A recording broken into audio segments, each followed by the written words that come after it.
দেখো, মাধ্যমিক পরীক্ষায় সরল সুদ থেকে এই রকম অঙ্ক 1 নম্বরের জন্য কিন্তু আসে। তো অঙ্কটা কি বলছে? বার্ষিক 10% সরল সুদের হারে এ টাকার বি মাসের সুদ কত হবে? তো খুবই ইজি অঙ্কটা, জাস্ট আমাদের একটা সূত্র মনে রাখতে হবে, সেটা হচ্ছে I = PTR/100। এবার এখানে যা যা বলেছে সেগুলো লিখে দেবো। তো এখানে দেখো বলেছে এ টাকার, অর্থাৎ আসল কত, আসল পি সমান হচ্ছে এ টাকা, এবং বি মাসের অর্থাৎ সময় টি সমান হচ্ছে বি মাস। এবার মাসটাকে আমরা বছরে কনভার্ট করলে 12 দিয়ে ভাগ করতে হয়, তো বি/12 বছর হয়ে গেল। এবার 10% সরল সুদ, অর্থাৎ সুদের হার হচ্ছে আর হচ্ছে 10%।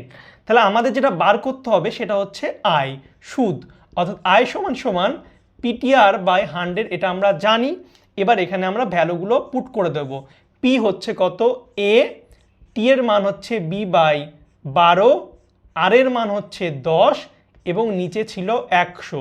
এবার কাটাকুটি করবে, এই 10 দিয়ে যদি 100 কাটি তাহলে 10 হয়ে যাবে। তো এটা হয়ে যাবে হচ্ছে, দেখো উপরে হচ্ছে এ বি, আর নিচে এই 12টা চলে যাবে, 12 আর 10 গুণ করলে হয়ে যাবে 120 টাকা, অর্থাৎ এ বি/120 টাকা, অর্থাৎ বি এর উত্তরটা আমাদের সঠিক হয়ে যাবে। ভিডিওটা ভালো লাগলে অবশ্যই লাইক করবে, আর এই রকম ভিডিও তোমরা আরও পেতে চাইলে কমেন্ট করে জানাবে।